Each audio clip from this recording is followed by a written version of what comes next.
Hey guys, it's Cassie and Joe, the jewelry couple, and today we're talking about the last C, which is cut.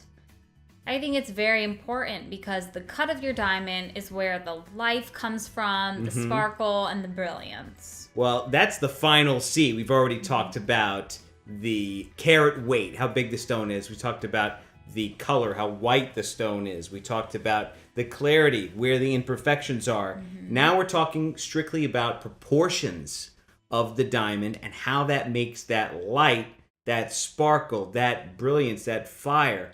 That's why we turn to a diamond. And if we're going to have a really brilliant stone, it has to be cut to these very precise proportions.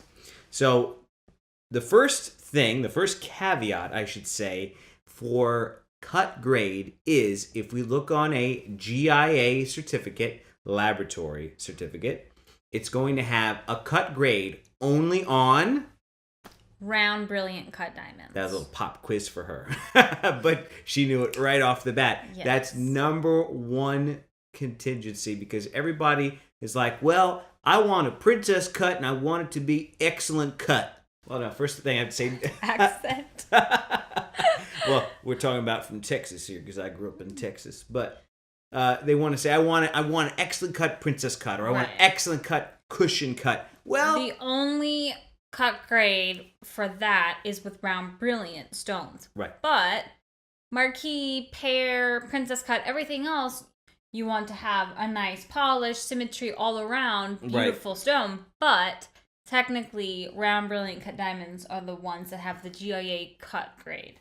And the reason behind that is there's only one way, according to them, to do it correctly. We're not talking about specific numbers because you could have, for example, not to get into the weeds here, but you could have a table that's like 60 that has an excellent cut, and you could have the same excellent cut and it could be a 58 table. So we're not talking about specific numbers here. People get caught up in that because there are other companies that go out there and say it has to be done this way with these angles and these proportions, and that's not correct at all.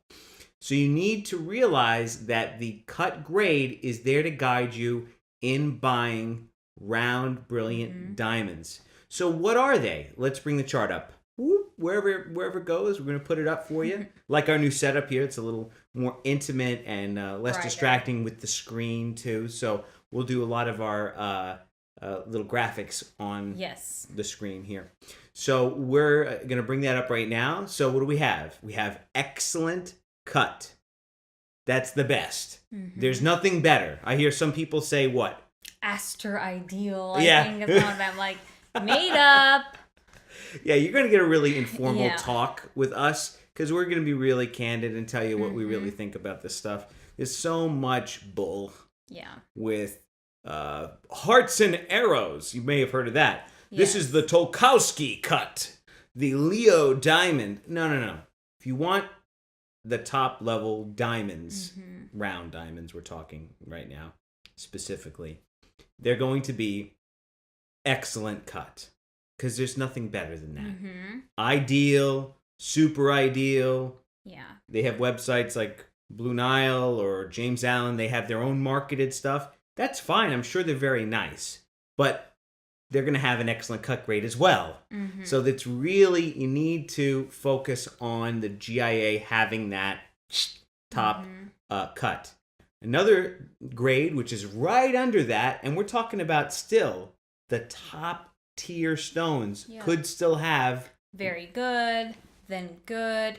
And I also think it's diamond by diamond you really have to look at. Right. There could be a good that we might have said, wow, I think it's very good. It could have, if you showed it maybe to one more gemologist, they would have changed that scale. So really, I think seeing it in person makes a huge difference. Yeah, makes a huge difference. But, we tend to sell, I would say, mostly very goods and excellence. But there's always an exception. Sure. There might be a reasoning to go for a good cut, let's say, because the stone is still very lively and it looks a lot bigger. Yeah. So why not?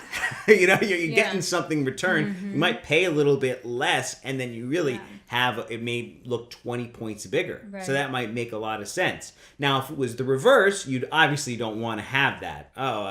It got a good cut grade, and it's on the deeper side. Right. A lot of the weight is on the bottom of the stone. What does that do? Right. Nothing for you. No, it does nothing. It makes it look a lot smaller. Right. So you obviously don't want that. But if the reverse of that is true, it still has a little bit of life, or has a lot of life, or just on that cusp, and it still shows up bigger. I mean, I've had people request.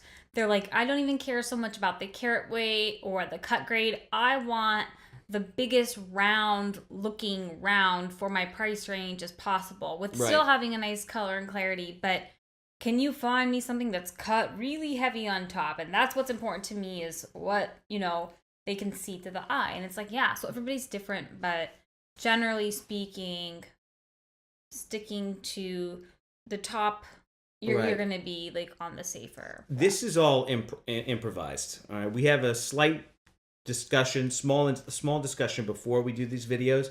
We're just what comes to our head when we're talking about the subject. One terminology that comes to my head right now, and we're talking about excellent, very good, good, fair, poor. Okay, those are the cut grades. You want to be at least good and up.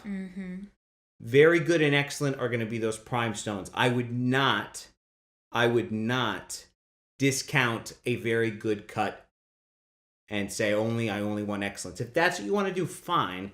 But you might be missing out on a lot of very nice stones. In fact, you might not be able to see the difference. I can't half the time. Again, I look at diamonds all day. Some of these very goods, they were a little strict or whatever. It's very difficult to see the difference. And that's kind of like what I was saying before, was a good might be very good if one other gemologist looked at it. Right. So I feel like if you stay of that top three, like you're going to be good. You're going to be good. I have never sold a poor or fair, I don't think, ever. No. At that point, it probably wouldn't even gotten, like, the diamond seller would have the diamond and say, why am I sending this to the GIA? They're going to give it a poor. Yeah. Why am I doing this? So you're not really going to see too many of those. Right. With a good cut grade, you should be able to see the difference between a good and an excellent. Oh, yeah. It's much harder to see one to the next, but you probably will see the difference between a good and a very good. There are exceptions, like what she was saying. If you want the top tier, excellent and very good. There are other subcategories, and what I mean by subcategories are things that help determine what the cut grade is, and those are polish and symmetry. We're going to have a separate video on that.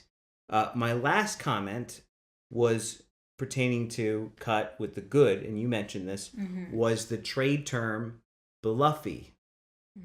Bluffy means it looks bigger than what it weighs. And that's a trade term. That's not something that's going to be on a certificate, but we've already talked about the benefits of that. Yeah. For instance, what bluffy stone are you wearing right now? A marquee, my engagement ring. I guess I would call it bluffy. Maybe. It is. It absolutely is bluffy. So has a really big look. Right. And it's very top heavy. It's not a deep marquee. And that's something we'll talk about also when we get into the different shapes of diamonds. But marquee, pear, because it's a shape that elongates, you can find them skinny and long, or you can find them more on the like heavier width, like chubby. So everybody's different. Like some people want a fat marquee. Like I wanted a long one. I have long fingers, and it looks a lot bigger than maybe somebody would think. Right, based on the perfect proportions. Right. Well, it didn't really matter because it looks substantial, and it still has a lot of brilliance. Okay. Other things to consider, which are not on the paper, but people will use these terms. So I'm going to put these up as well. Brilliance. What is that? When you hear brilliance, what should you be thinking? Brilliance equals white light reflections. So think of the prism of light. It hits the diamond, and still some white light comes out. That's brilliance and how it bounces around. The light goes into the stone, bounces around 50 times or so, then comes back up to the top like a flashlight. Yeah. That's your brilliance. So those excellent cut stones, very good stones, they're going to have that brilliance. The next thing would be the fire. The prism effect again. The splitting of the light up into all the different colors. That's fire. Okay? So diamond has a certain amount of fire to it, just the right amount. Other stones have no fire or way too much fire. Yeah. An example of a stone that has way too much fire and actually makes it much easier to tell that it's not a diamond is moissanite. So that's a diamond simulant. It's not a diamond. It looks like a diamond. Therefore, it's called a diamond simulant. Simulates diamond. That's the technical term for that. Other cut things that I can think of would be, because we're talking about round, a lot of this stuff does pertain, but new things that come up with the other shapes, as we're going to talk about them, would be, is the shape desirable? We're talking about fancy shapes now. Cushion, oval, pear. For example, a pear shape. Does it have that perfect pear lobe and point? Does it look like a shield? Yeah. Because if it looks like a shield, then... less desirable. Yeah. Is it really skinny? Is it really... You don't want it like too skinny. You just want that like perfect proportion. Right. And I think that's the same with marquee, because when I ever look for a marquee for somebody, I don't want one that's like super long and thin just to get like a really long stone. I want like a well-balanced all around shape. Right. And that's why they don't have a cut grade for it, because beauty truly is the eye of the beholder. Right. So, but there is kind of a range that they've considered nice, and you could tell when you see it. Yeah. They're not going to say, this is excellent, this is very good, this is good, but you will tell by the ratios. And especially, like, if I put 5 pairs in front of a customer, like, they can tell which ones they like the shape of better. Right. And you can see them side by side. Maybe not as much when they're all done up in a ring, but... yeah. I can tell a difference, and usually people can. So you're going to weigh cut very heavily in your decision-making process when buying a diamond. If you have any questions, any other questions about cut, polish, symmetry, you can just go right below and leave a comment or a question. Please subscribe to The Jewelry Couple on our YouTube page here. We have the Cassie Saba jewelry website where it has details there as well. You could follow us on Instagram as well. So we're going to be available to you. And thanks for subscribing already. Thanks for watching this video. We're going to continue with our next video on polish and symmetry. Yes, and remember that kind of goes right in with what we just talked about with cut. We're going to go into a little bit greater detail because we've had a lot of people ask us about it. So. Thanks, guys. Take care.